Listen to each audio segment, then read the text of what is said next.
The rain drummed against the law office windows like impatient fingers, each drop catching the fluorescent light and casting fractured shadows across the mahogany table where Rose Martinez sat, her hands trembling as she watched her grandfather's weathered signature pause mid-stroke.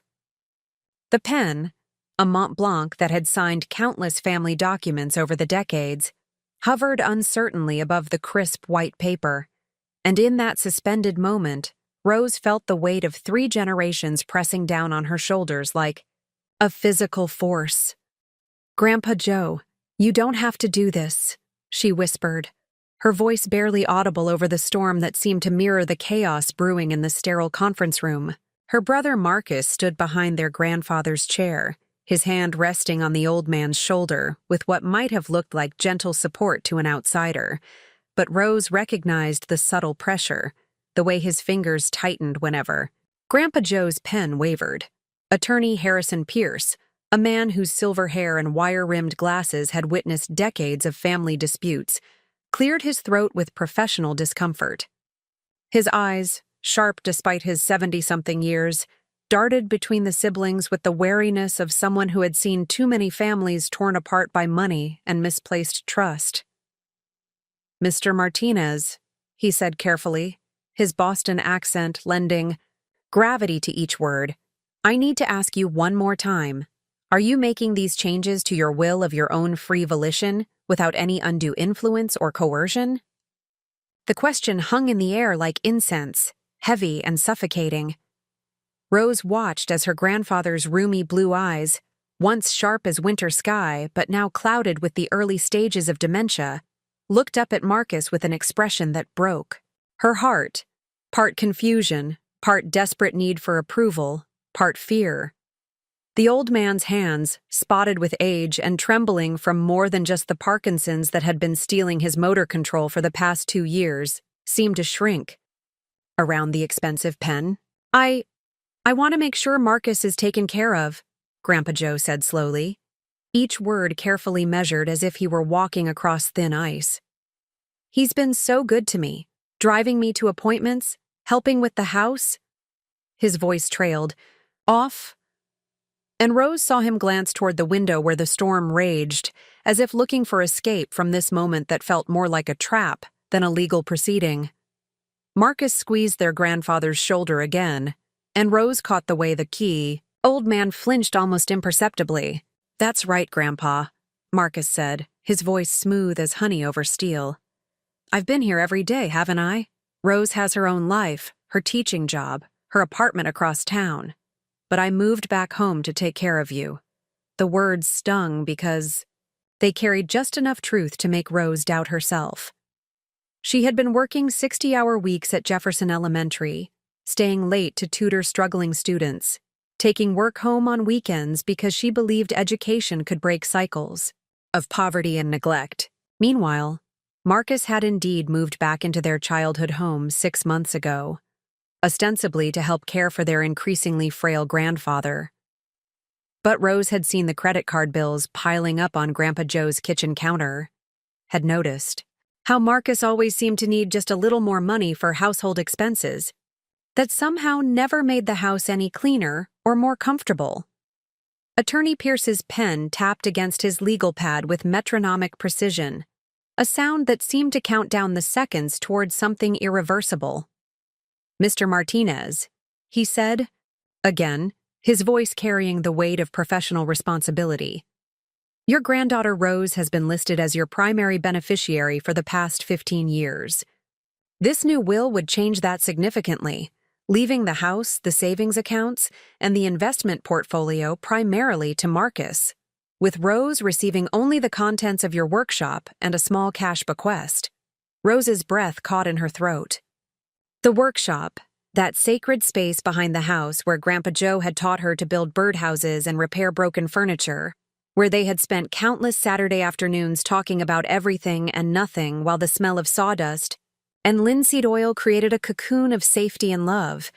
It was precious to her, yes, but it represented maybe a few $1,000s in tools and materials compared to the house worth $400,000 and the retirement accounts that represented a lifetime of careful saving. The workshop means more to Rose than money ever could, Marcus said, his voice carrying a note of manufactured sincerity that made Rose's skin crawl. She's always loved working with her hands, just like you, Grandpa. And I need the house because I'm the one taking care of you. It only makes sense.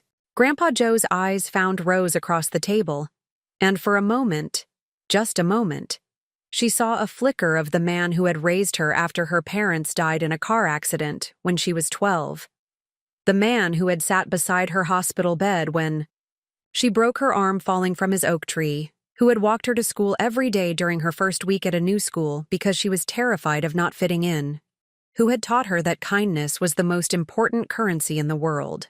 Rosie, he said softly, using the nickname he had called her since childhood. You understand, don't you? You're smart, you have your career, you'll be fine. But Marcus needs help getting on his feet. The irony wasn't lost on Rose. That Marcus, at 35, had been getting on his feet for most of his adult life. The series of failed business ventures, the gambling debts that had been quietly paid by Grandpa Joe, the DUI that had cost him his job at the construction company last year, all of it carefully hidden from their grandfather's failing memory, rewritten in Marcus's version of events as temporary setbacks that just needed a little more family support to overcome. Attorney Pierce set down his pen and removed his glasses, cleaning them with deliberate slowness. I have to say, he began, his voice carrying the careful neutrality of someone walking a legal tightrope. In my 47 years of practice, I've learned to recognize certain patterns. Mr. Martinez, you've been my client for over 20 years, and in all our previous meetings, you've been very clear about your wishes regarding your estate. The suddenness of these changes, combined with some of the circumstances I'm observing today, gives me pause. Rose felt a flutter of hope in her chest. Attorney Pierce had known their family since before her parents' death, had helped Grandpa Joe navigate the legal complexities of suddenly becoming a guardian to two traumatized children. He had been there when Grandpa Joe first drafted his will, making Rose the primary beneficiary not out of favoritism, but because she had been the one pursuing education, making responsible choices, building a stable life. What kind of circumstances? Marcus asked, his voice sharpening around the edges. Rose noticed how his hand tightened on Grandpa Joe's shoulder again, and how their grandfather seemed to shrink smaller into his chair. Well, Attorney Pierce said carefully, for instance, the fact that you've accompanied your grandfather to every appointment over the past 3 months, Mr. Marcus, including today when he specifically called my office asking to come alone to discuss some concerns about his estate planning.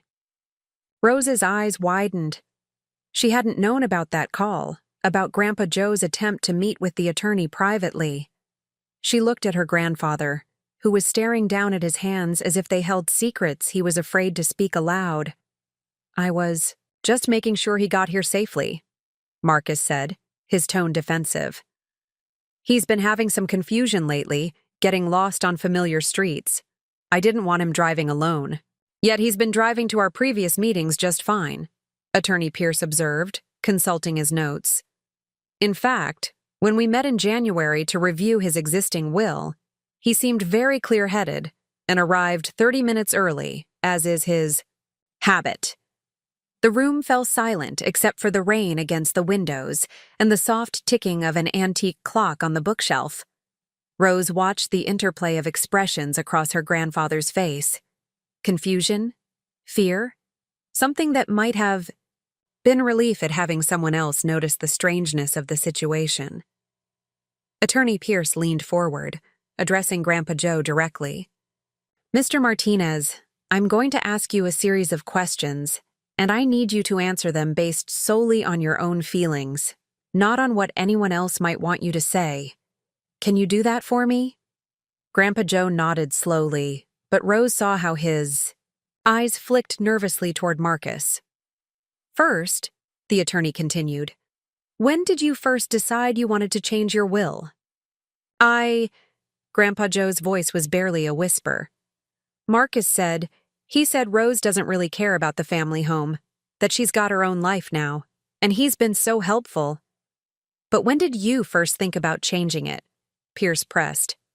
Gently. Was it your idea, or did someone suggest it to you? Rose held her breath, watching as her grandfather's face went through a series of micro-expressions. Confusion, fear, a dawning awareness that seemed to clear some of the fog from his eyes. He started again, then stopped. His hand moved to his chest, rubbing at a spot just over his heart in a gesture Rose remembered from childhood. Something he did when he was upset or anxious. I'm not sure. Everything gets mixed up sometimes. Attorney Pierce made a note on his pad.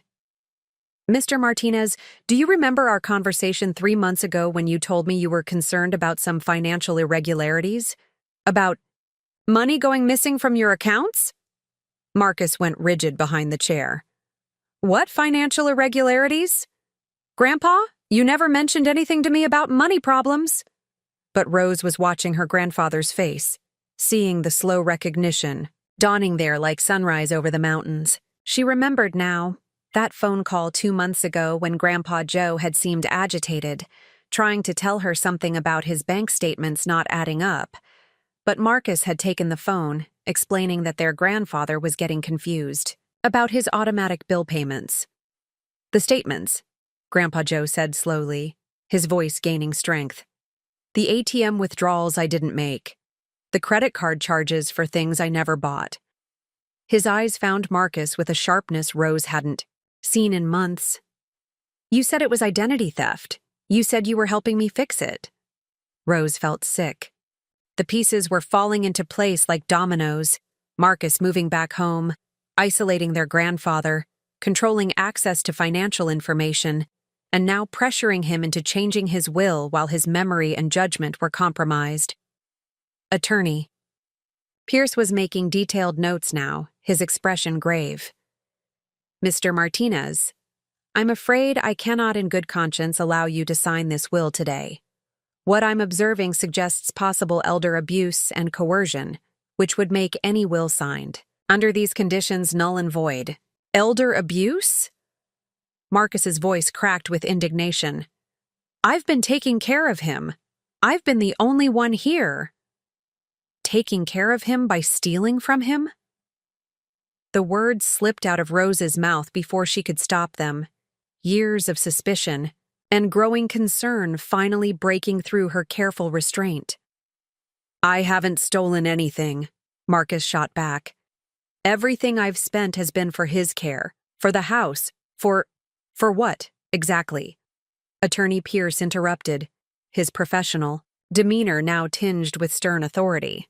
Because I have copies of your grandfather's bank statements here, and I can see a pattern of large cash withdrawals and unusual purchases that began right around the time you moved back into the house. Rose watched as Marcus's face cycled through emotions, anger, fear, desperation, and finally a kind of cornered animal wildness that made her glad they were in a public place with a witness present. You don't understand, Marcus said, his voice becoming pleading. I had debts, real problems. Some bad people were looking for me and I needed money fast. I was going to pay it all back, I swear. The will change was just to make sure I could keep helping him, keep the house in the family.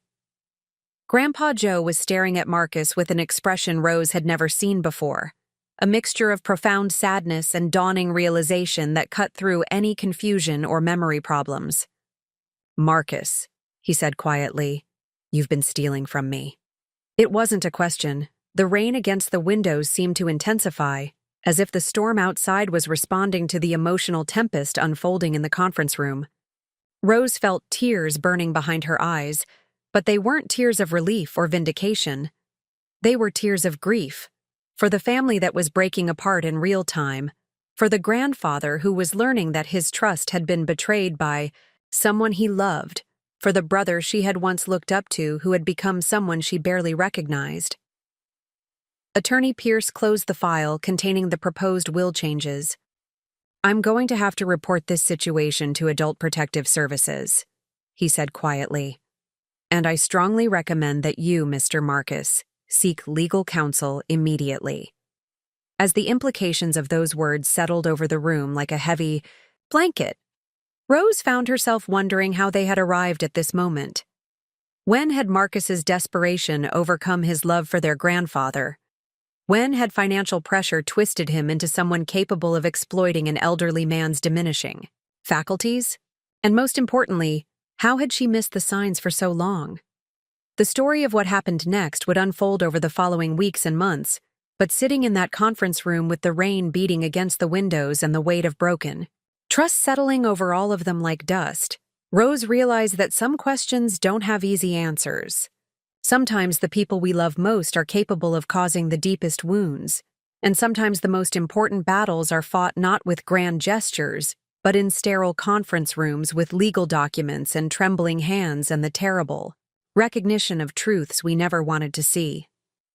The drive back to Grandpa Joe's house, she still couldn't think of it as Marcus's house, despite everything, took place in heavy silence, punctuated only by the rhythmic swish of windshield wipers, and her grandfather's occasional directions, as if Rose hadn't been making this same journey for over 20 years. She glanced at him in the passenger seat of her Honda Civic, noting how small he seemed surrounded by the seatbelt and door frame, like a bird that had forgotten how to fly. "Take the next right," he said softly, though they were still 3 blocks from the turn. "I know the way, Grandpa," Rose replied gently. But she took the right anyway, understanding that giving directions was one of the few ways he could still feel useful, still feel in control of something in a world that seemed to be slipping away from him piece by piece. Marcus had left the attorney's office separately, his parting words a mixture of defensiveness and what might have been remorse. "I never meant for it to go this far." Rose wasn't sure what "this far" meant exactly, or how far Marcus had intended things to go, but the statement lingered in her mind like smoke from a fire she couldn't quite locate. The house at 1247 Maple Street looked different in the gray afternoon light filtering through storm clouds. Rose had grown up in this 2-story colonial with its faded blue shutters and wraparound porch, but returning now felt like visiting a crime scene. The lawn needed mowing, she noticed, and several of the porch boards looked loose. These were things Marcus should have been handling if he was truly living there to care for their grandfather. Inside, the familiar smell of her childhood, lemon furniture polish mixed with the lingering aroma of Grandpa Joe's morning coffee and something indefinably warm that she had never been able to identify, was overlaid now with something else. Neglect? Maybe. Or the particular staleness that comes when a house stops being lovingly maintained and starts being merely inhabited. "Would you like some tea?" she asked as they settled in the living room, noting absently that the family photos on the mantelpiece had been rearranged. Some were missing entirely. "That would be nice," Grandpa Joe said, sinking into his favorite armchair, a burgundy leather recliner that had been his throne for as long as Rose could remember. "Use the good cups, the ones your grandmother liked." Rose made her way to the kitchen, muscle memory guiding her to the cabinet where the delicate china teacups lived. The ones with tiny painted roses that her grandmother had collected over 40 years of marriage.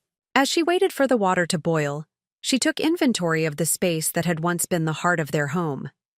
The refrigerator, once covered with Rose's student artwork and later her teaching awards, now held only a few past-due bills and a magnet advertising a local casino. The pantry, which Grandma Elena had always kept stocked with homemade preserves and bulk items bought on sale, was nearly empty except for a few boxes of instant meals and an opened bag of stale cookies. Most telling of all, the small wooden box where Grandpa Joe had always kept emergency cash, money for the grocery delivery boy or unexpected repairs, sat empty on the counter, its lid askew. Rose felt a familiar tightness in her chest, the same sensation she experienced when she had to report suspected neglect or abuse involving one of her students. The signs were all there: the isolation, the financial exploitation, the gradual erosion of the victim's autonomy and dignity. She had been trained to recognize these patterns in children, but somehow she had missed them in her own family. The kettle whistled. pulling her back to the present. As she prepared the tea tray, adding the sugar cookies from a tin she had brought from her apartment, Rose found herself thinking about the last normal conversation she had had with her grandfather. It had been 3 weeks ago, a Sunday afternoon when she had stopped by for their usual weekly visit. Marcus had been there, hovering as he always seemed to do lately, but Grandpa Joe had managed to pull her aside in the workshop. "Rosie," he had said, his voice carrying an urgency she hadn't understood at the time. "I want to show you something." He had led her to an old toolbox in the corner, one she remembered him opening countless times during their Saturday projects. Inside, beneath layers of sandpaper and small hardware, was an envelope with her name written on it in his careful handwriting. "If something happens to me," he had said, "if I get too sick to think straight, I want you to have this." Rose had tried to lighten the mood, telling him he was going to outlive them all, but he had gripped her hand with surprising strength. "Promise me, Rosie. Promise you'll remember where this is." She had promised, though she hadn't understood the weight of that promise at the time. Now, carrying the tea tray back to the living room, she wondered if that envelope was still there, if Marcus had found it, if it contained answers to questions she was only beginning to formulate. Grandpa Joe accepted his teacup with hands that shook slightly, a tremor that seemed more pronounced than it had been even a month ago. Rose settled into the armchair that had been her grandmother's, the one positioned to catch the afternoon sunlight streaming through the bay window. "Grandpa," she said carefully, "can you tell me more about the money that's been missing? When did you first notice it?" He sipped his tea slowly, as if the warmth could help organize his thoughts. "It started small," he said finally. $20 here, 50 there. I thought maybe I was forgetting, you know. The doctor said the medication could make me confused about some things." Rose felt a stab of guilt. She had known about the early dementia diagnosis, had even attended a few of the doctor appointments in the beginning, but her teaching schedule had become increasingly demanding, and Marcus had volunteered to take over the medical appointment duties.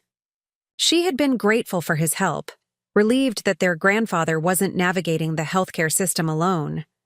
But then it got bigger, Grandpa Joe continued. $300 from the ATM, but I never go to the ATM. I don't even remember where my card is most of the time. Did you ask Marcus about it? I tried. His voice became smaller.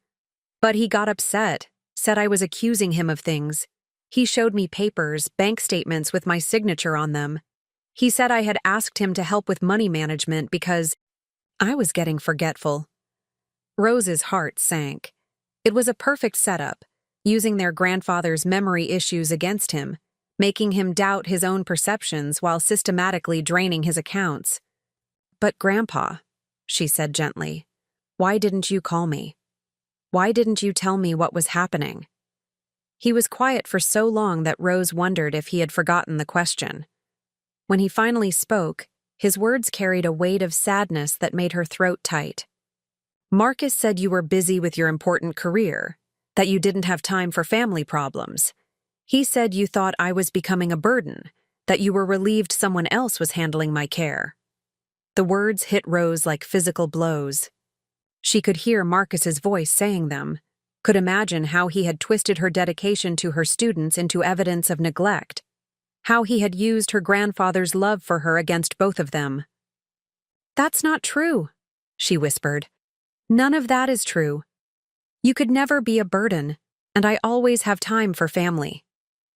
"I know that now," Grandpa Joe said, reaching over to pat her hand. "But when your mind starts playing tricks on you, when you can't remember if you had lunch or what day it is, it's easy to believe that maybe you're wrong about everything. Maybe you are becoming a burden. Maybe people are just being kind when they say they care." Rose had to set down her teacup because her hands were shaking too badly to hold it steady. She thought about all the signs she had missed, all the times Marcus had intercepted phone calls or explained away her grandfather's concerns as confusion. She thought about her weekly visits becoming less frequent as Marcus assured her that everything was under control, that Grandpa Joe was having a good week, or was resting and shouldn't be disturbed. "Tell me about your days," she said, needing to understand the full scope of what had been happening. "What's a typical day like for you now?" Grandpa Joe's routine, as he described it, was a heartbreaking portrait of isolation and control. Marcus would wake him at 6:30 each morning, earlier than he had ever preferred to wake up, and immediately begin a litany of tasks and appointments that needed attention. The morning would be spent sorting through mail that Marcus brought, him signing documents that Marcus explained were routine household matters, making phone calls to banks and insurance companies with Marcus coaching him on what to say. "He said I needed to stay sharp," Grandpa Joe explained, "that if I didn't use my mind, I'd lose it faster. So we'd go over the bills together, and he'd have me sign things to make sure my signature stayed consistent." Rose realized with growing horror that Marcus had been using the pretense of cognitive exercises to maintain access to their grandfather's financial accounts. The morning routine wasn't about keeping Grandpa Joe mentally active.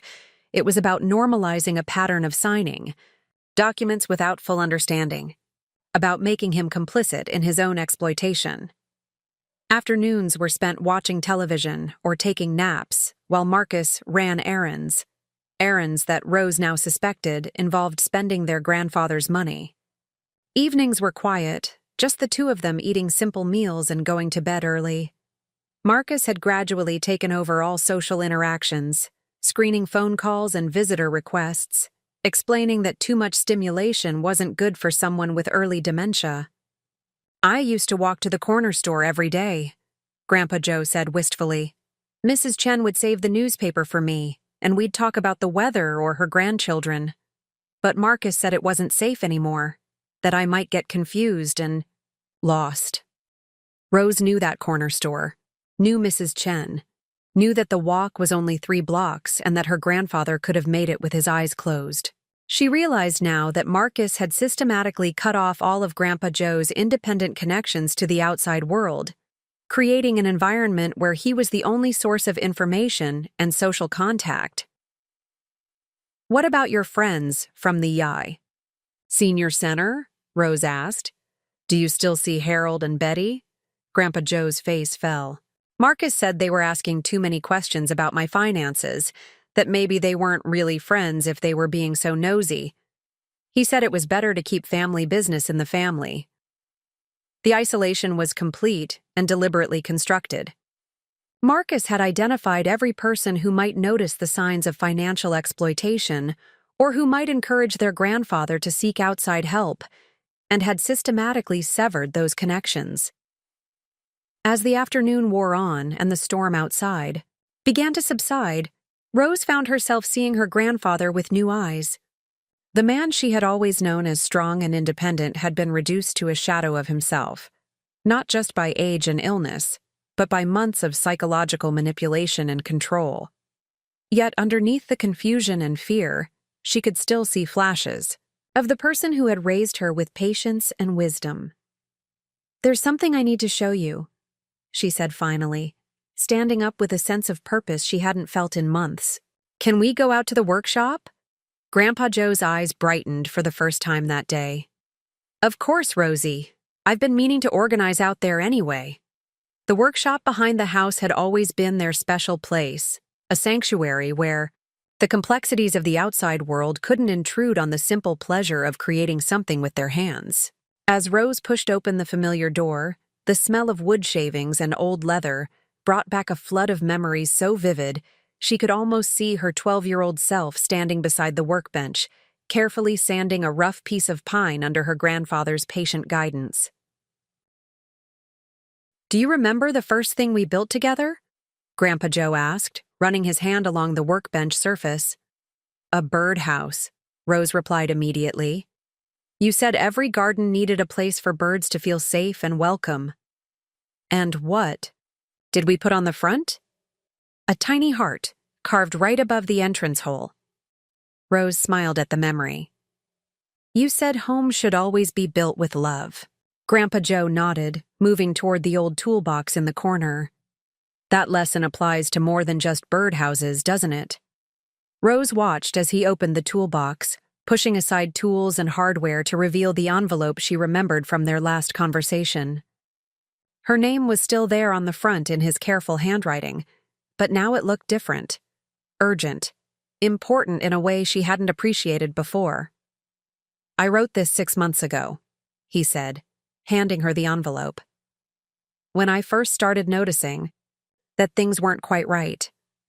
I wanted to make sure someone would know the truth, even if my mind got too cloudy to tell it myself." Rose opened the envelope with trembling fingers, unfolding several pages of her grandfather's distinctive handwriting. The letter was dated 8 months earlier, shortly after Marcus had moved back home. "My dear Rosie," the letter began, "if you're reading this, it means my fears about Marcus have proven justified, and I am no longer able to protect myself or our family's legacy from his desperation." The letter detailed everything: Marcus's gambling debts, the threats from loan sharks that had prompted his return home, the gradual escalation from borrowing to stealing, and finally, to the systematic manipulation designed to gain legal access to the estate. But more than just documenting the financial exploitation, the letter revealed the emotional toll it had taken on their grandfather. "I love Marcus, and I understand that desperation can make people do terrible things," he had written. "But I cannot allow him to destroy the security I have spent a lifetime building for the people I love. This house, these savings, they represent more than money. They represent the promise I made to your grandmother that our family would always have a foundation to build on, a safe place to return to when the world becomes too much to bear." Rose felt tears streaming down her face as she read her grandfather's careful documentation of dates, amounts, and incidents. He had been far more aware of what was happening than Marcus realized, but had been trapped by his own love and by the gradual erosion of his confidence in his own perceptions. "Why didn't you show me this sooner?" she asked, looking up from the pages. "Because I hoped I was wrong," he said simply. "Because he's my grandson too, and I wanted to believe that love would be stronger than whatever problems he was facing. Because admitting this meant admitting that I had failed somehow as the head of this family." Rose set the letter down and reached for her grandfather's hands. They were still strong, still capable, still warm with the love that had sustained her through her most difficult years. "You didn't fail," she said firmly. "You were taken advantage of by someone who exploited your love and your trust. That's not failure, that's being human." As the late afternoon sun slanted through the workshop windows, casting long shadows across the familiar tools and half-finished projects, Rose felt something shift inside her chest. The fear and confusion that had dominated her emotions since the morning's revelation were being replaced by something else. A quiet, steady determination that felt like strength returning to her bones. She thought about her daily life as a teacher, about the way she had learned to advocate for students who couldn't advocate for themselves, about the patience required to help someone rebuild confidence after it had been systematically torn down. Those skills, she realized, weren't just professional tools. They were exactly what her grandfather needed now, what their family needed to heal from this betrayal. "What happens next, Grandpa?" she asked, helping him close the toolbox. "I don't know," he admitted. "But I know that whatever happens, we'll face it together. That's what family really means, isn't it? Not just the good times, but the hard times too." Rose nodded, understanding that the hardest conversations and most difficult decisions still lay ahead of them. Marcus would have to face the consequences of his actions. Their grandfather would need support rebuilding his independence and confidence, and she would have to find a way to balance her career with the family responsibilities she should never have delegated entirely to someone else. But standing in that workshop, surrounded by the tools and memories of countless shared projects, Rose felt something she hadn't experienced in months. Hope. Not hope that the situation would resolve itself easily, but hope that with patience and commitment, they could build something new from the wreckage, something stronger and more honest than what had been broken. The following weeks unfolded like a slow-motion disaster, each day bringing new revelations that peeled back layers of deception Rose hadn't even known existed. The call from Adult Protective Services came 3 days after the attorney meeting. A crisp-voiced social worker named Janet Holloway, who needed to schedule interviews with all parties involved. Rose took a personal day from school to be present for her grandfather's interview, afraid that Marcus might somehow manipulate the situation even under official scrutiny. Janet Holloway turned out to be a woman in her 50s, with gray-streaked brown hair and kind but sharp eyes that missed nothing. She arrived at the house on Maple Street carrying a leather portfolio and an expression that suggested she had seen too many families torn apart by greed disguised as care. Rose watched from the kitchen window as the social worker paused on the front porch, taking in the peeling paint and loose boards that should have been obvious signs of neglect. "Mr. Martinez," Janet said after settling into the living room with her notepad, "I need to ask you some questions about your living situation and your relationship with your grandson, Marcus. I want you to know that you can speak freely. This conversation is confidential, and no one will be in trouble for telling the truth." Grandpa Joe sat in his familiar armchair, but he looked smaller than ever, diminished by weeks of uncertainty and the weight of admitting that his trust had been betrayed. Rose sat beside him on the couch, close enough to offer support, but not so close as to seem controlling, a balance she had learned from her own professional experience with difficult family situations. "I'm not sure what to say," Grandpa Joe began, his voice wavering. "Marcus is my grandson. I love him. But I'm scared of him too, and that's not a feeling a grandfather should have about his own family." Janet made a note. "Can you tell me about specific incidents that made you feel scared?" The story that emerged over the next hour was worse than Rose had imagined. Marcus hadn't just been stealing money. He had been systematically dismantling their grandfather's sense of reality.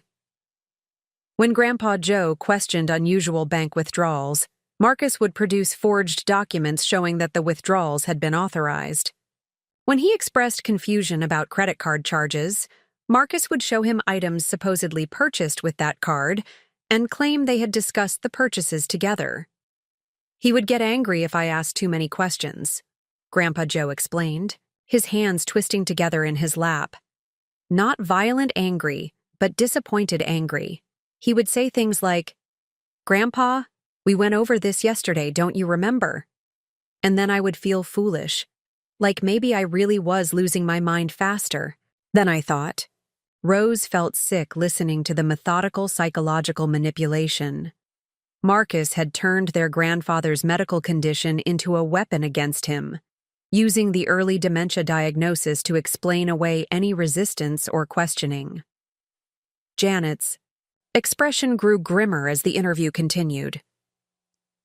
"Mr. Martinez, do you feel safe living with Marcus?" The question hung in the air for a long moment.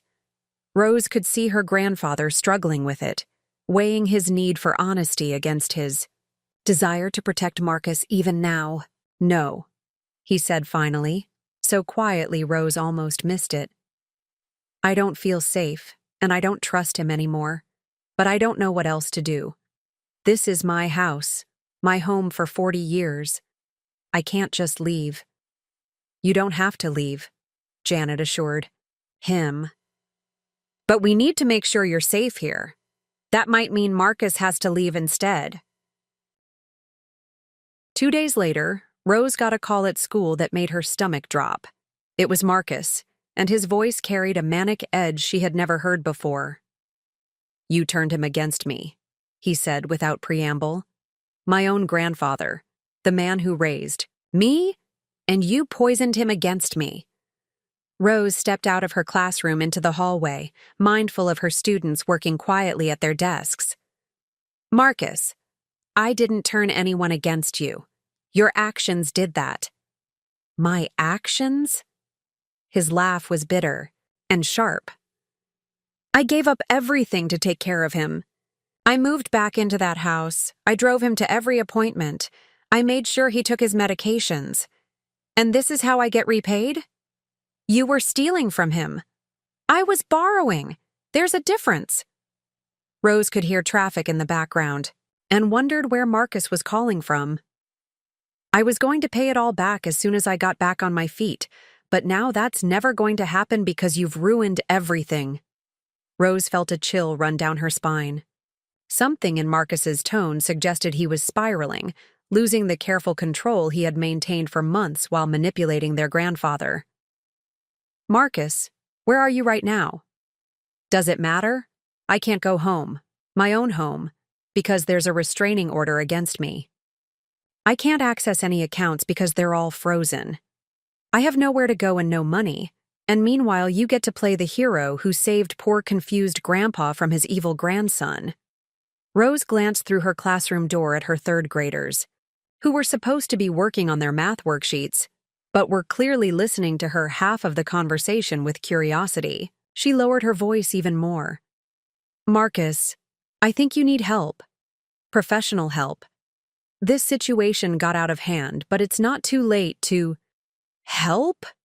Marcus's voice rose to a shout that made Rose pull the phone away from her ear.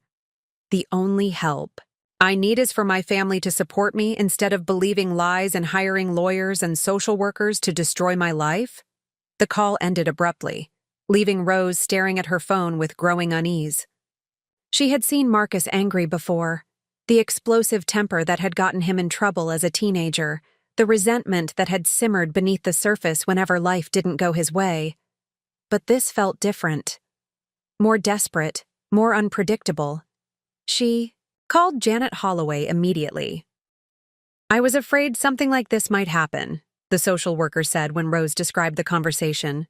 Financial exploitation cases often escalate when the perpetrator feels cornered. I'm going to recommend that your grandfather stay somewhere else for a few days while we sort out the protective order and figure out Marcus's living situation. Rose's heart sank. He doesn't want to leave the house. It's been his home for 40 years.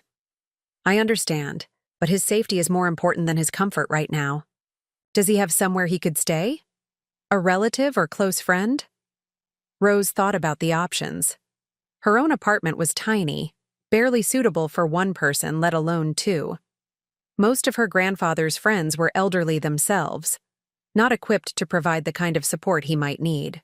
The idea of a nursing home or assisted living facility made her feel sick, exactly the kind of institutional solution she had spent her career fighting against for vulnerable populations. He can stay with me, she said finally. I'll make it work. That evening, Rose stood in her grandfather's bedroom, helping him pack a small suitcase, trying not to let her emotions show as she watched him carefully fold the same 3 shirts he had been rotating for the past month. Everything about the situation felt wrong. An elderly man being forced to leave his own home because his grandson had become a threat. I keep thinking this is all a nightmare, Grandpa Joe said, settling slowly onto the edge of his bed. I'll wake up and Marcus will be the boy who used to help me rake leaves and ask for bedtime stories. Rose sat beside him, the mattress dipping under their combined weight. People change, Grandpa. Sometimes not in the ways we hope they will. But how did I miss it? How did I not see what was happening until it was too late? Rose had been asking herself the same question. As an elementary school teacher, she was trained to spot signs of abuse and neglect, to recognize when a child's home situation was affecting their ability to learn and thrive. Yet she had missed those same signs in her own family, had allowed Marcus's explanations and excuses to override her instincts. Because you loved him, she said simply. And because people who exploit others are often very good at hiding what they're doing. Marcus knew exactly which of your buttons to push, exactly how to make you doubt yourself. They were interrupted by the sound of a car door slamming in the driveway. Rose looked out the window and felt her blood run cold. Marcus's beat-up Honda was parked behind her car, and he was walking toward the front door with determined strides. Stay here, Rose told her grandfather, but he was already standing up with surprising speed. This is still my house, he said quietly. I won't hide in my own bedroom. The front door opened before they reached the living room. Marcus still had his key, Rose realized, and the locks hadn't been changed yet.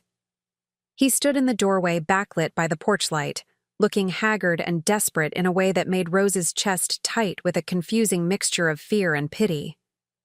"Marcus," Grandpa Joe said, his voice steady despite the tremor in his hands. "You're not supposed to be here." "This is my home too," Marcus replied, stepping inside and closing the door behind him. Rose noticed he didn't lock it, which seemed either threatening or careless. She couldn't decide which interpretation worried her more. "You need to leave," Rose said, pulling out her phone. "There's a restraining order." "I just want to talk." Marcus raised his hands in a gesture that might have been peace but looked more like surrender. 5 minutes. That's all I'm asking for. 5 minutes to explain my side before you destroy what's left of this family." Rose hesitated, her thumb hovering over the emergency call button. Marcus looked terrible, unshaven, wearing the same clothes he had worn to the attorney's office 3 days earlier, with dark circles under his eyes that suggested he hadn't been sleeping.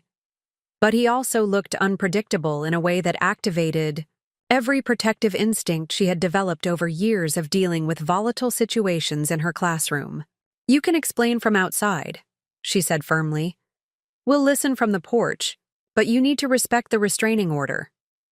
"The restraining order," Marcus repeated bitterly. "Do you know what it's like to be served with legal papers that say you're a danger to your own grandfather? Do you know what that does to a person? Do you know what it's like to discover that someone you trust has been stealing from you for months?" Rose shot back. "Do you know what that does to an elderly person who's already struggling with memory issues?" Marcus's face crumpled, and for a moment he looked like the little boy Rose remembered from their childhood. The brother who had cried when his goldfish died, who had given her half his Halloween candy when she was sick and couldn't. "Go trick-or-treating." "I never meant for it to go this far," he said, his voice breaking. "It started so small, just $20 here and there when I was completely broke. And then the interest on my debt started compounding, and these guys were calling and threatening. And I thought if I could just borrow a little more." "Borrow," Grandpa Joe repeated, the word sharp with bitter understanding. "You keep using that word, but borrowing implies asking permission and having a plan to repay. What you did was stealing." Rose watched her brother's face cycle through emotions, shame, anger, desperation, something that might have been relief at finally being confronted with the truth. "I know," Marcus whispered. "I know what I did, and I know it was wrong. But I was drowning, and I couldn't see any other way out. The gambling started as just a way to blow off steam after work, but then I started thinking I could win enough to pay off my credit cards, and then you dug yourself into a hole so deep that stealing from your grandfather seemed like a reasonable solution," Rose finished. Marcus flinched as if she had slapped him. "It wasn't supposed to be permanent. I had a plan to pay everything back with interest. There was this investment opportunity, this guy who promised guaranteed returns." Rose felt her heart sink even further. Marcus hadn't just been stealing. To pay gambling debts, he had been gambling with stolen money, chasing bigger and bigger scores to try to fix the damage he had already done. "Marcus," Grandpa Joe said gently, "sit down. Please." Rose started to protest, but her grandfather held up a hand. 5 minutes, he said. "You asked for 5 minutes, so sit down and tell us the truth. All of it." Marcus collapsed into the armchair. That had been his favorite as a child, the one positioned to get the best view of the television during Saturday morning cartoons. Seeing him there, Rose was struck by how the furniture seemed too big for him now, as if he had somehow shrunk, under the weight of his choices. "It started about a year ago," Marcus began, his voice barely above a whisper. "I was working construction, making decent money, but I was also going to the casino after work. Just a few dollars at first, you know? $20 on the slot machines, maybe 50 at the poker table if I was having a good week." Rose settled onto the couch, keeping her phone in her hand, but no longer actively threatening to call for help. Sometimes, she knew from her teaching experience, the best way to diffuse a volatile situation was to let the person talk through their crisis, to feel heard before they could begin to heal. But then I started winning, Marcus continued. Not big money, but enough to make me think I was good at it, that I had some kind of system. And when you're winning, it's easy to convince yourself to bet more, to go for the bigger payoff. Grandpa Joe was listening with the kind of focused attention Rose remembered from her childhood, when he would sit patiently through her long stories about school drama or teenage heartbreak. Even now, even after everything Marcus had done, their grandfather was trying to understand rather than simply condemn. The losses started small too, Marcus said. $100 here, $200 there. I would tell myself it was just entertainment money, like going to movies or buying concert tickets. But then I would try to win it back, and I would lose more, and the hole just kept getting deeper. Rose could see the pattern forming, the classic cycle of addiction that she had studied in her education classes, the way small compromises could snowball into life-destroying behaviors. "When did you lose your job?" she asked quietly. Marcus looked surprised that she knew. 6 months ago, I got the DUI and the construction company has a zero-tolerance policy for that kind of thing. But I didn't want to tell Grandpa because he would worry, and he would ask questions about money that I couldn't answer. "So you moved back home," Grandpa Joe said, understanding beginning to dawn in his eyes. "I told myself it was temporary, that I would get another job and get back on my feet. And I did try to find work, but with the DUI on my record and the way word gets around in the construction business..." Marcus shrugged helplessly. "Nobody wanted to hire me." Rose felt a stab of sympathy despite everything. She knew how difficult it could be to rebuild after a major setback, how the shame of failure could make it hard to reach out for help. But sympathy didn't excuse what had come next. "When did you start taking money from Grandpa's accounts?" she asked. Marcus was quiet, for so long that Rose wondered if he was going to answer. When he finally spoke, his voice was so low they had to strain to hear him. "The first time was about 4 months ago. I needed $40 for gas to get to a job interview, and I knew Grandpa kept emergency cash in that wooden box in the kitchen. I told myself I would put it back as soon as I got hired." "But you didn't get hired," Grandpa Joe observed without judgment. "No. And instead of putting the money back, I took more. $50 for groceries, $100 for car insurance. It was so easy, and Grandpa never seemed to notice, and I kept telling myself it was just temporary." Rose could see how the rationalization had worked. Small amounts that could be explained away, taken from someone who was beginning to show signs of memory issues, justified as necessary for survival rather than acknowledged as theft. "When did it become bigger amounts?" she pressed. Marcus looked up at them with eyes that were red-rimmed and desperate. "When the loan sharks started calling, the guys I owed money to, they weren't the kind of people who accept excuses or payment plans. They wanted everything, plus interest, plus penalties for being late. We're talking about $15,000 that had grown to almost $30,000. Rose felt the room spinning around her. $30,000. That was more than her annual salary as a teacher, more than most people had in savings. Certainly, more than an elderly man on a fixed income could afford to lose. "So you decided to take it all from Grandpa," she said, struggling to keep her voice level. "I decided to borrow it," Marcus corrected, but the correction sounded hollow even to him. "I had this plan. There was this sports betting system I had, read about online, a mathematical approach that was supposed to be foolproof. I figured if I could get enough capital together, I could win big enough to pay back everything I owed, plus return Grandpa's money with interest." Rose stared at her brother, seeing him clearly for perhaps the first time in years. The charming, irresponsible boy she remembered had grown into a desperate man capable of rationalizing almost any behavior.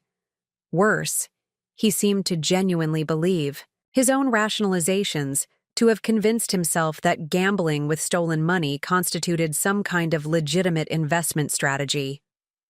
"Marcus," Grandpa Joe said gently, "you do understand that what you just described is not a plan, don't you?" It's a fantasy, the kind of thinking that addicts use to justify their behavior. Marcus's face went through a series of micro-expressions: denial, anger, recognition, despair. "I'm not an addict," he said, but the words lacked conviction. Then, "Explain the will," Rose said, her patience finally reaching its limit. "Explain how convincing an elderly man with dementia to change his will fits into your plan to pay everything back." Marcus flinched, as if she had hit him. That was insurance, in case something happened to Grandpa before I could fix everything. I thought if I had legal access to the accounts, I could manage the money better, make sure there was enough for his care while still having room to maneuver with investments. "Investments," Rose repeated flatly. "You mean gambling?" "It's not gambling when you have a system." The words came out louder than Marcus had intended, and Rose saw him immediately shrink back into himself, recognizing how desperate and delusional he sounded. "Marcus," Grandpa Joe said, his voice carrying the kind of gentle authority Rose remembered from her own moments of childhood crisis, "listen to me very carefully. You are describing the behavior of someone with a serious addiction. The lying, the stealing, the elaborate justifications, the belief that you can control outcomes that are actually based on chance. These are all classic symptoms." Rose watched her brother's face as their grandfather spoke, seeing the war between recognition and denial playing out in his expressions. Part of Marcus seemed to understand what he had become, but another part was still fighting to maintain the illusion that he was in control, that his problems were temporary setbacks rather than symptoms of a deeper issue. "I can fix this," Marcus said, but his voice lacked the conviction of earlier. "If you just give me another chance, if you let me stay and help me figure out a real plan." "What you need," Rose interrupted, "is professional help. Addiction treatment, debt counseling, probably legal representation for the criminal charges that are going to be filed." Marcus stared at her as if she had spoken in a foreign language. "Criminal charges?" Rose realized that despite everything, Marcus had somehow convinced himself that this was still a family matter, something that could be resolved through internal discussion and forgiveness. The idea that he might face actual legal consequences for financial elder abuse seemed to have never occurred to him. "Marcus," she said as gently as she could, "you stole $30,000 from an elderly person with dementia. That's not a family dispute. It's a felony." The words hung in the air like smoke from a fire that was just beginning to spread. Rose could see the moment when the full reality of his situation finally penetrated Marcus's wall of denial and rationalization. His face went pale, then flushed, then pale again. "But I'm family," he whispered. "Grandpa wouldn't press charges against family." Both Rose and her grandfather were quiet for a long moment. Finally, Grandpa Joe spoke with the kind of weary sadness that comes from loving someone who has caused tremendous pain. "Marcus," he said, "I love you. I will always love you. But love doesn't mean protecting you from the consequences of your choices. You need help that I can't give you, and you need to face what you've done before you can begin to heal from it." Rose felt tears burning behind her eyes as she watched her brother's remaining illusions crumble. The charming, irresponsible boy she remembered was gone, replaced by a desperate man who would have to rebuild himself from the ground up if he wanted to survive what came next. Outside, the sound of police sirens began to grow louder, and Rose realized that someone, probably a neighbor who had seen Marcus enter the house, had called to report a violation of the restraining order. Marcus heard the sirens too, and Rose watched as his last hope of talking his way out of the situation disappeared. "I'm sorry," he said, looking directly at their grandfather. "I'm so sorry for all of it. I never wanted to hurt you." Grandpa Joe nodded slowly. "I know," he said. "And someday, when you've gotten the help you need and faced what you've done, maybe we can find our way back to being family again. But today, you need to let the police take you where you need to go." The sirens stopped outside, and Rose heard car doors slamming, footsteps on the front porch. In a few moments, officers would knock on the door and arrest Marcus for violating the restraining order, and possibly for the financial crimes that were still being investigated. Marcus stood up slowly, moving toward the front door with the resigned acceptance of someone who had finally run out of options. Rose felt a strange mixture of relief and heartbreak as she watched him go, understanding that this ending was necessary, but still grieving for the brother she had lost somewhere along the way to addiction and desperation. As the front door opened, and she heard the formal words of arrest being spoken, Rose reached over and took her grandfather's hand. It was warm and steady despite everything they had been through, and she found herself thinking about the workshop behind the house where they had built birdhouses and learned that home should always be constructed with love. They would have to rebuild now, both of them, from a foundation that felt shaky and damaged, but they would rebuild together, and maybe that was enough to start with. The investigation that followed Marcus's arrest unfolded with methodical precision, each revelation more disturbing than the last. Rose took a leave of absence from teaching, something she had never done in 8 years of education, to help navigate the complex web of legal proceedings, financial audits, and family trauma that seemed to expand daily like ripples from a stone thrown into still water. Detective Sarah Morrison, the financial crime specialist assigned to their case, was a woman in her early 40s with auburn hair and the kind of patient demeanor that Rose associated with the best teachers. She arrived at Rose's apartment on a gray Tuesday morning, carrying a thick file folder and wearing an expression that suggested she had news that wouldn't be easy to hear. "I've finished reviewing your grandfather's financial records for the past year," Detective Morrison said, settling into Rose's small dining nook with a cup of coffee. "I need to prepare you. The scope of the theft is significantly larger than we initially estimated." Rose felt her stomach drop. How much larger? Based on bank records, credit card statements, and documentation from various financial institutions, we're looking at approximately $67,000 in unauthorized transactions over the past 8 months. Grandpa Joe, who had been slowly adapting to life in Rose's cramped apartment, went very still in his chair by the window. Rose reached over and took his hand, feeling how cold his fingers had become. 67,000, she repeated numbly. But Marcus said 30,000. That's probably what he told himself, Detective Morrison explained gently. Addictive behaviors often involve a kind of selective memory about the extent of the damage.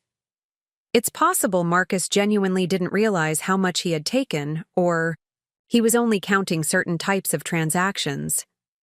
Rose thought about her grandfather's modest teacher's pension, his carefully managed savings account built up over 40 years of careful living. $67,000 represented a significant portion of his life's financial security. "Where did it all go?" she asked. Detective Morrison opened her file and pulled out several pages of printed bank records. Online gambling sites primarily, sports betting, poker games, slot machine applications.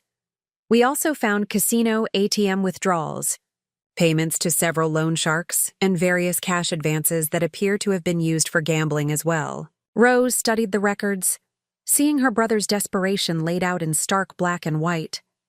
The amounts had started small, as Marcus had said, but they had escalated quickly once he gained access to her grandfather's accounts. $50. Withdrawals had become $500 transfers, which had become $1,000 cash advances. "But this isn't the worst of it," Detective Morrison continued, her voice taking on an even more serious tone.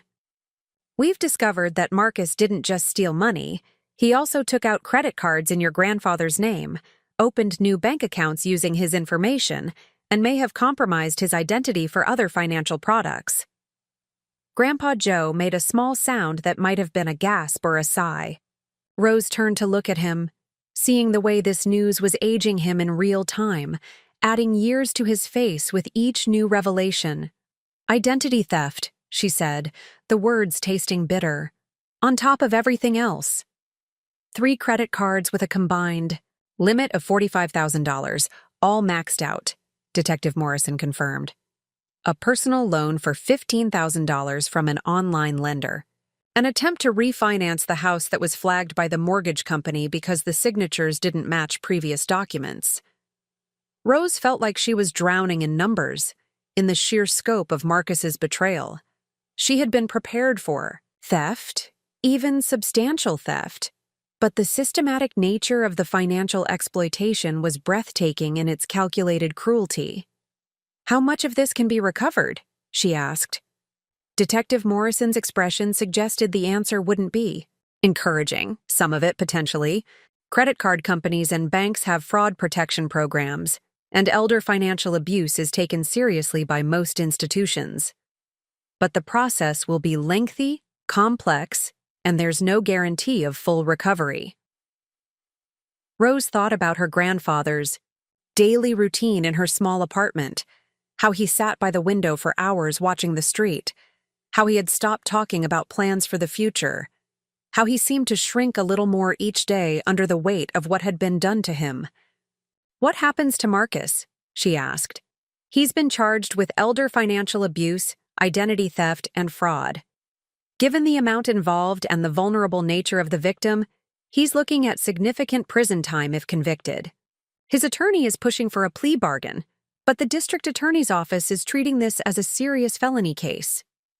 Rose felt a complicated mixture of relief and sadness. Relief that the legal system was taking the crime seriously, sadness that her brother had destroyed his life so thoroughly that prison seemed like the inevitable outcome.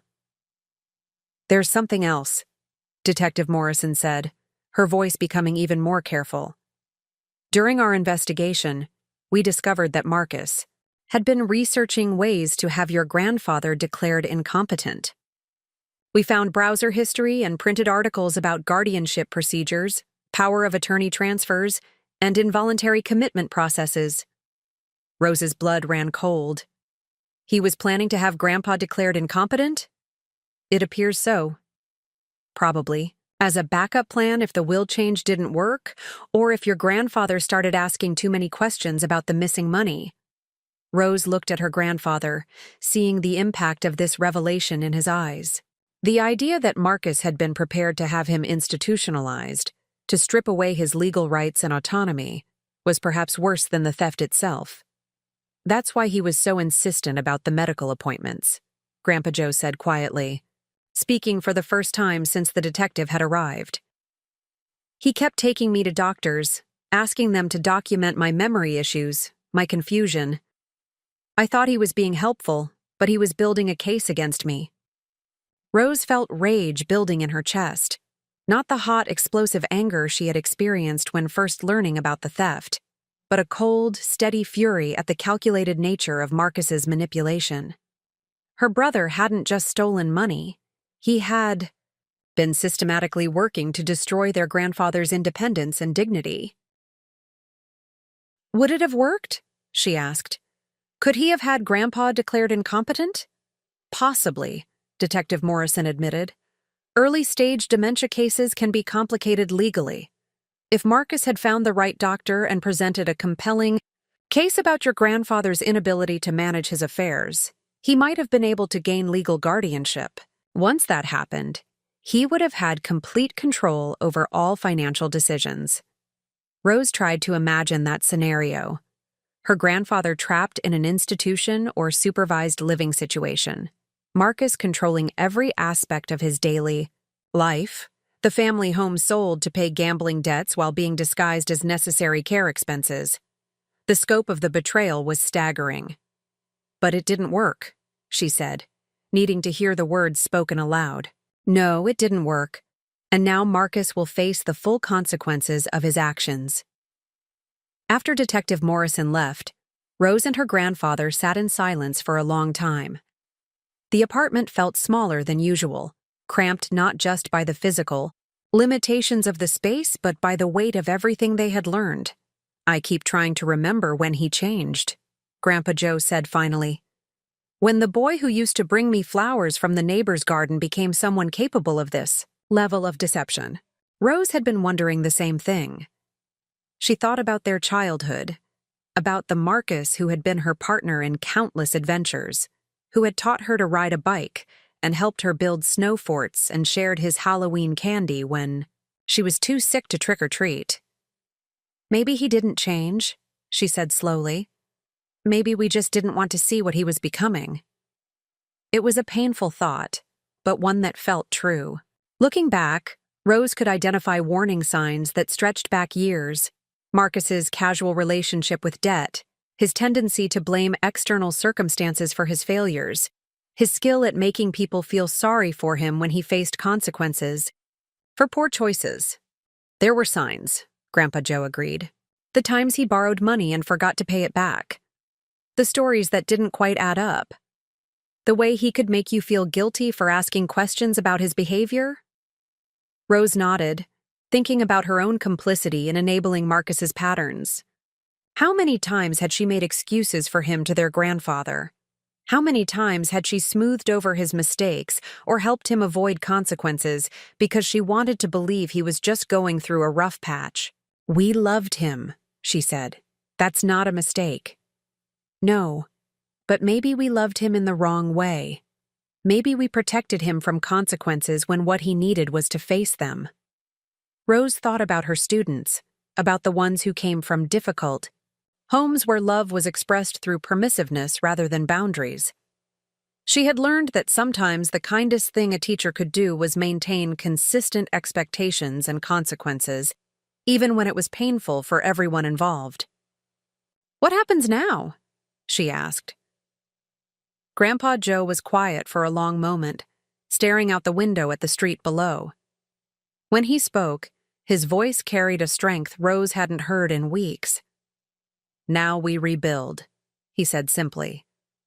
"We figure out how to put our lives back together, how to trust people again, how to move forward without pretending this didn't happen." Rose felt something shift in her chest. Not hope exactly, but something like determination. The process would be long and difficult, but they would face it together. The doorbell rang, interrupting her thoughts. Rose looked through the peephole and saw a woman in her 60s holding a casserole dish, flanked by an elderly man with kind eyes. "Mrs. Chen?" Rose opened the door, recognizing the woman from her grandfather's corner store. "Rose, dear," Mrs. Chen said with a warm smile. "This is my husband, Harold. We heard about what happened to your grandfather, and we wanted to bring some food and see if there's anything we can do to help." Rose felt tears prick at her eyes as she invited them in. Mrs. Chen had been part of her grandfather's daily routine for years, one of the connections Marcus had systematically severed during his campaign of isolation. "Mr. Martinez," Harold said, settling into the chair beside her grandfather. "We've been worried about you. When you stopped coming to the store, Margaret was afraid something had happened." "Something did happen," Grandpa Joe said simply. "But I'm working on figuring out how to heal from it." Over the next hour, as Mrs. Chen bustled around Rose's small kitchen heating up soup and Harold regaled them with neighborhood gossip, Rose felt something she hadn't experienced in months. The sense of being part of a community that cared. These people had noticed when her grandfather disappeared from his usual haunts, had been concerned enough to track them down and offer practical help. "You know," Mrs. Chen said, ladling soup into bowls, "I never trusted that grandson of yours. Something about his eyes. They never looked directly at you when he spoke. Always shifting around, like he was calculating something." Rose and her grandfather exchanged glances.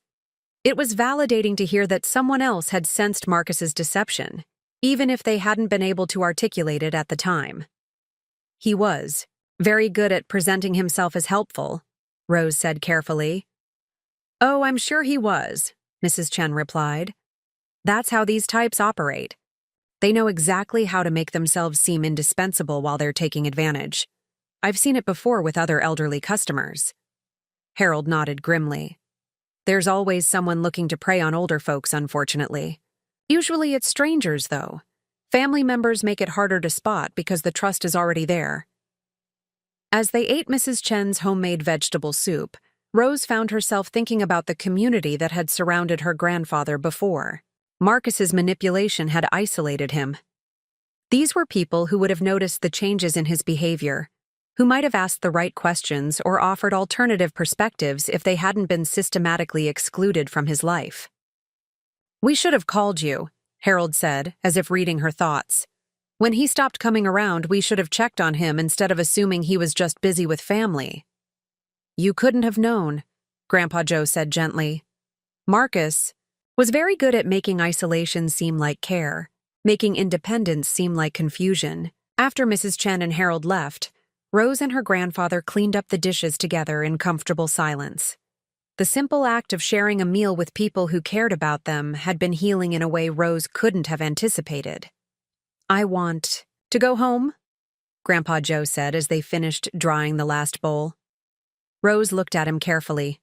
"Home to the house on Maple Street?" "Yes.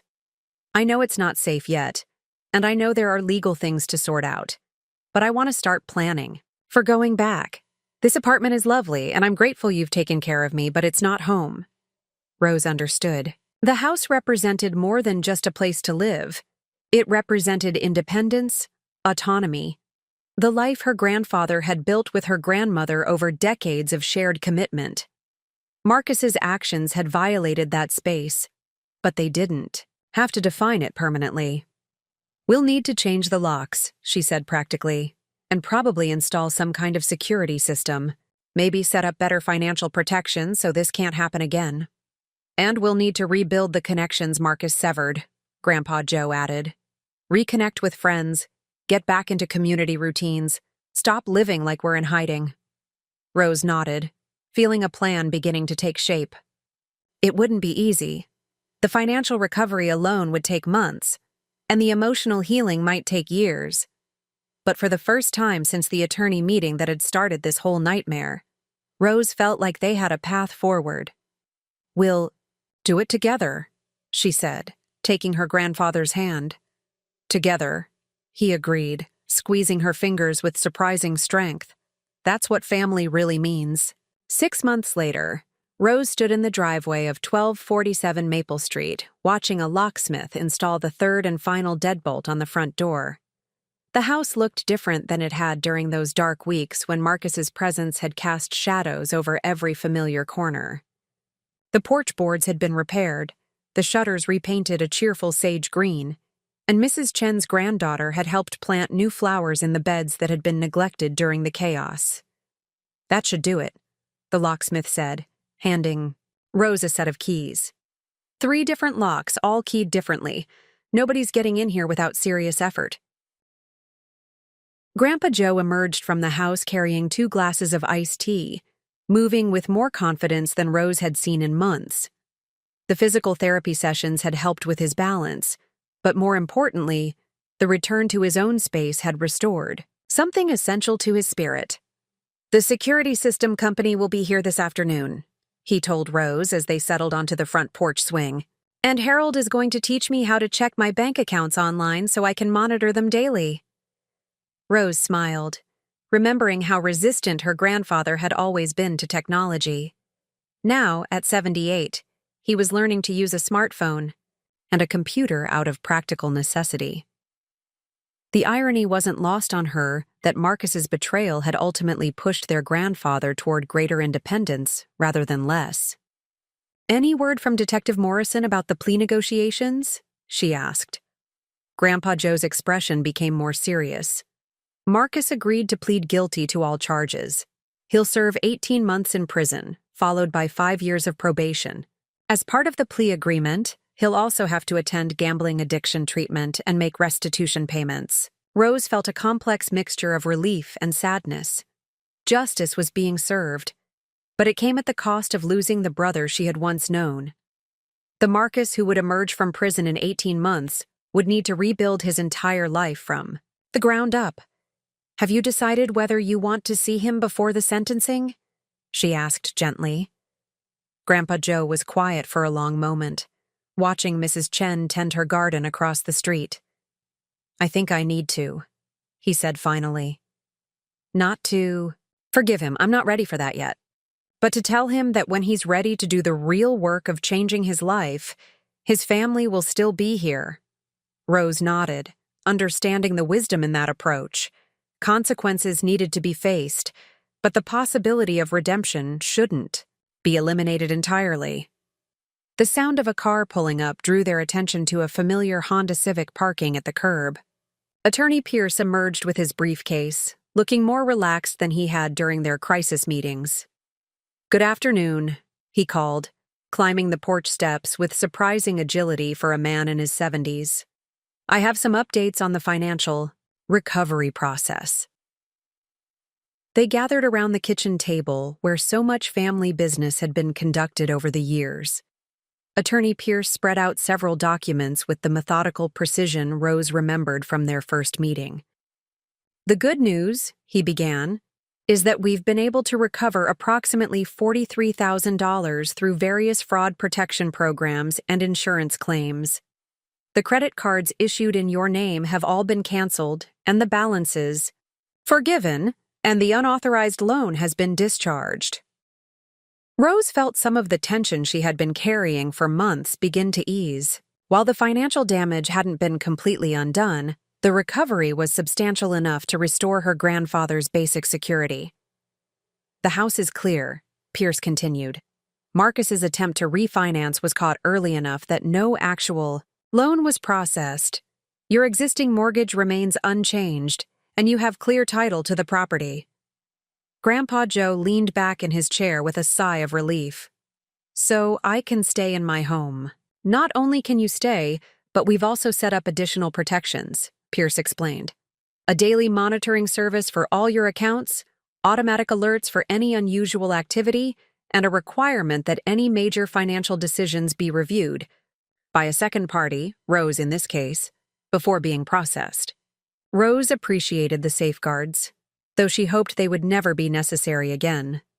The systems would provide security without undermining her grandfather's independence. "There's one more thing," Pierce said, pulling out a final document. "Your original will, the one Marcus tried to change, remains valid and unchanged. But given everything that's happened, you might want to consider some updates to reflect your current wishes and circumstances." Grandpa Joe nodded thoughtfully. "I've been thinking about that. I want to make sure Rose is protected, but I also want to leave something for Marcus when he gets his life together. Maybe in a trust that he can only access if he maintains sobriety and steady employment for a certain period." Rose felt a surge of admiration for her grandfather's wisdom. Even after everything Marcus had done, he was thinking about how to structure love and accountability in a way that might encourage genuine change rather than enabling continued destructive behavior. After Attorney Pierce left, Rose helped her. Grandfather prepare dinner, something they had fallen into the habit of doing together during his stay at her apartment. The kitchen filled with the comfortable sounds of chopping vegetables and gentle conversation about mundane topics that felt precious after months of crisis management. "I've been thinking about going back to work," Rose said as she stirred pasta sauce on the stove. "At Jefferson Elementary?" Grandpa Joe asked, looking up from the salad he was preparing. "Actually, I've had an offer to work with the district's Family Services Department. They want me to help develop programs for identifying and preventing elder abuse in school families." Rose paused, considering how different her life might have been if such resources had existed when she needed them. It would mean working with families in crisis, but also building systems to prevent those crises from happening in the first place. Grandpa Joe smiled, the expression transforming his face in a way that reminded Rose of her childhood. "That sounds like exactly the kind of work you were meant to do." As they sat down to eat, Rose reflected on how much had changed since that rainy afternoon in Attorney Pierce's conference room. The immediate crisis was over, the legal proceedings were moving toward resolution, and the financial damage was being slowly repaired. But more importantly, she and her grandfather had learned to be family to each other in a new way, not just through blood connection or tradition, but through deliberate choice and mutual support. "I want to thank you," Grandpa Joe said suddenly, setting down his fork. "For what?" for seeing what I couldn't see, for having the courage to ask difficult questions and insist on truthful answers, for taking care of me without making me feel helpless." He paused, his eyes growing bright with unshed tears. "Your grandmother would be proud of the woman you've become." Rose felt her own eyes welling up.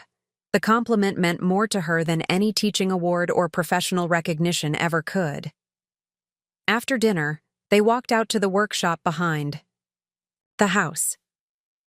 Rose had been avoiding this space during the crisis, afraid of what memories it might stir up, but now she felt drawn to it as a place of healing rather than pain. The familiar smell of wood shavings and linseed oil enveloped them like a warm embrace.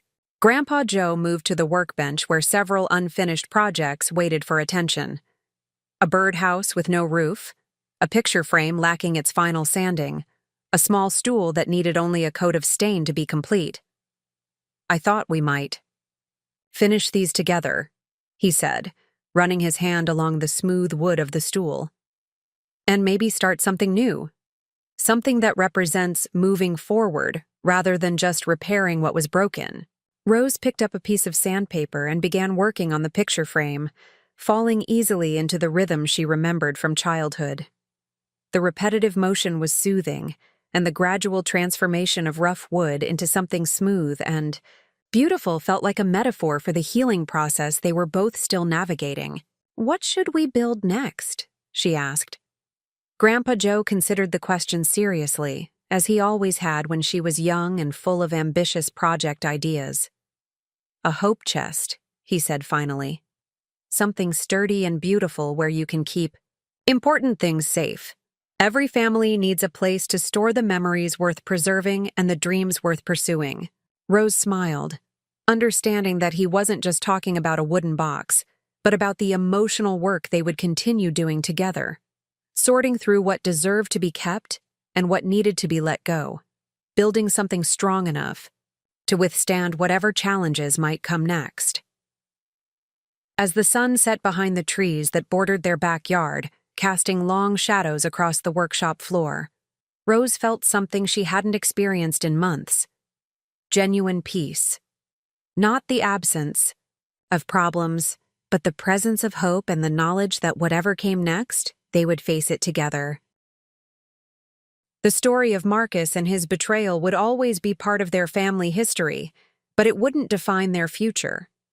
They had learned that love without boundaries could be destructive, that trust needed to be earned and maintained, and that sometimes the most caring thing you could do for someone was to let them face the consequences of their choices. But they had also learned that resilience was possible, that communities could help heal even the deepest wounds, and that it was never too late to build something beautiful from the wreckage of what had been broken. In the growing twilight, surrounded by the tools and materials that had taught them both that home should always be built with love, Rose and her grandfather began planning their hope chest, the first project of their new beginning. Thank you for listening to this powerful story about family, betrayal, and ultimately, healing.